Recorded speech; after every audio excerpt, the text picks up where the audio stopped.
Staz, good to see you, man. Welcome to Popternative. Thank you. Pleasure to be here at Popternative. Absolutely. We got a lot of cool projects to talk about, so let's get right into it. I mean, the Rebel Moon movies, this is incredible. And I just wanted to know, in regards to, playing a character for multiple movies, I feel like that's so interesting, man, because I feel like you learn so much just from the first one and then what's happening with the character in the second.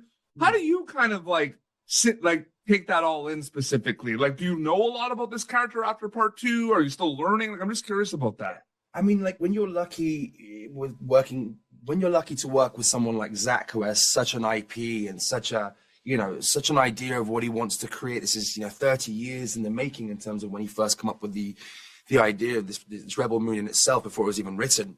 Mm-hmm. You're very fortunate with the amount of information you have in terms of, you're very fortunate, with the information you have in terms of where the character's been, when he's coming from and where he's headed. So it's a real luxury, Also, I think we were lucky by doing it in the format that we did, block shooting Rebel Moon Part 1 and Part 2 together, albeit not logically all the time. It allowed you to really, sometimes stepping away from a character, stepping away from a project, sometimes for a year, sometimes 2 years. When we started this project, it was 2 years ago. When you're doing that, it's sometimes hard to find your feet again as the character, find the space, the skin that they inhabit. And so I think we were also very lucky to have the block shooting situation. The scale for these movies is so big and massive, just from how it looks, the cast, everything's big, as Zach mentioned. And I'm just curious because so much happens before you go to camera for something like this specifically. Yeah.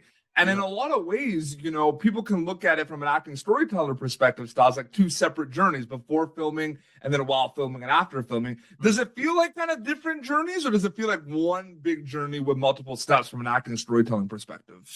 Do you mean does it feel like a different journey as in before production, during production? Yes, absolutely. Because there's so much that happens, right? They're completely different worlds. Because before you start filming, there's the anticipation of what's to come and all the preparation. And then while you're filming, there's the enjoyment of the process, but also putting all the work aside and just trying to be present for the work. And then, and you come out the other side, it's there's reflection, right? There's looking back and going, well, what could I have done better? What did I enjoy? What didn't I enjoy? What I wish I'd been more present for. There's this level of nostalgia and reverie looking back. So they are completely different worlds. Absolutely. We're also talking about a really cool project of yours, The Faceless Lady, and diving into kind of the horror movie world and all of that. That's one of my favorites. We'll get specifically to that, but also to tie in with Rebel Moon.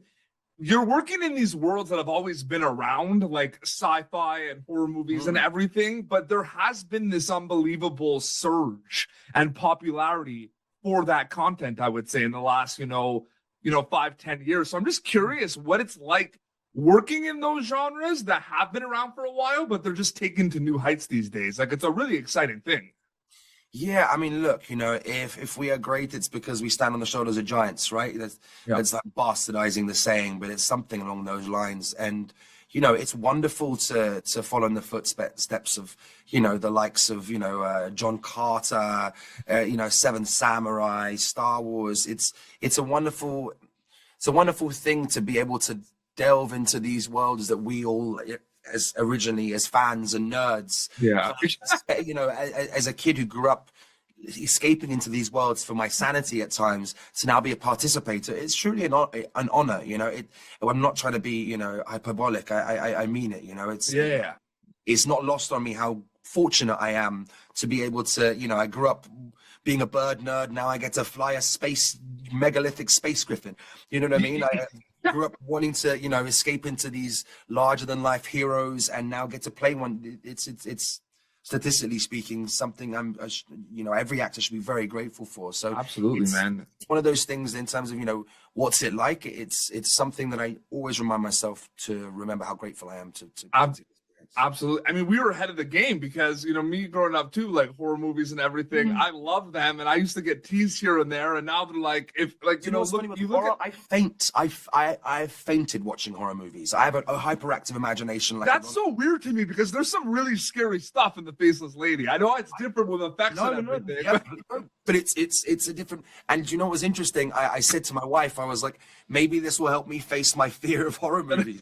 Because I love them. It's just you're not going to catch me watching it in the cinema with loud music and jump scares. I'm out like a light. Oh my God. But what I love but it's like, don't you feel like there's like a roller coaster component where when you watch a horror movie? I have a phobia of roller coasters. I faint on those too. I've been on 7 of them. I've tried to face my fear, and I've fainted on about 4. So it makes sense. They're very similar because although you're not like actually moving, when you're watching a horror movie, you're dialed in, and all these things are kind of thrown at you, almost like an immersive roller coaster. I mean, the Faceless Lady. I mean, Eli Roth, who is an icon, one of the legends of horror. You know what I mean? And Mount Rushmore 4, he's in there, 100%. For sure. For him did you get a chance to see Thanksgiving? No, I haven't got the chance to see Thanksgiving. I'm really looking forward to also, getting to fully watch, the Faceless Lady, because what a cool thing to be a part of this. Yeah. This new medium of artistic expression. I wasn't sure what to make of it at first, being like, okay, it's a VR show, it's with meta, it's horror. These are all kind of new components for me, at least as an actor.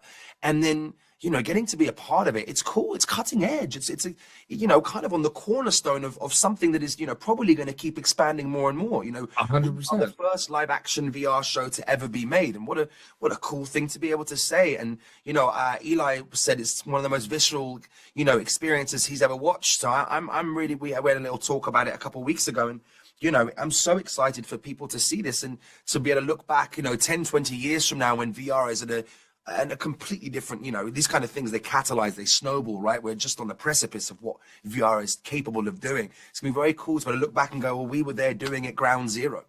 Absolutely. Hopefully no fainting in the headsets while you see yourself in The Faceless Lady.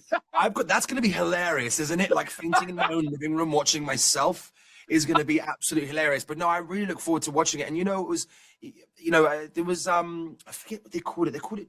I think it was like, because as much as it's a horror, the arcs and the storylines are cohesive. They're real, and that's what I found really kind of interesting and intriguing about this project. There was a real arc to follow for Harvey's story, and I really enjoyed kind of going into it. There were moments where I got to Viola Davis snot cry. That was really, really fun to go ahead and push myself to that extreme, and I didn't think I'd be doing that in horror. What I mean? It was interesting and humbling to see where I was challenged and how challenged I was. And yeah, I really had a great time kind of creating it. And I really hope and believe, that people are going to have the same experience that I did filming it. For sure. To quickly recap, The Faceless Lady, it's a meta series, but also available, like the VR, that kind of component, just incredible. They could check that out, but also on Crypt TV's Facebook page, they're able to watch episodes of that, so they could check that out. Please, I beg anyone, watch it the full way, because here's the thing that people don't realize. When you're filming with a VR, you're basically using like a fisheye lens, right? Yes. So when you flatten that, the 2D version, the way the VR lens works is it finds a way of filling the room by creating depth because of the shape of the lens. When you flatten that, it kind of flattens the experience, because you don't feel like you're in the room with us anymore. So I urge everyone, it was made for VR. If you can watch it in VR, I will not be watching it until I get to watch it properly through the VR headset, put it that way, as a purist and as wanting it to be seen the way that it was created. Yeah. And then also, just very quickly, Rebel Moon Part 2, The Scargiver, April 19th on Netflix worldwide. So we got to also say that. So many good projects. Thank you so much for your time, man. It was really great chatting with you. Thank you very much for your time, man. I look forward to speaking with you again, and I'm glad you enjoyed them both. And I hope absolutely. Thank you very much. Thank you for tuning in to Popternative. Make sure to check out our past episodes of Popternative on YouTube. This has been an Autograph Communications production.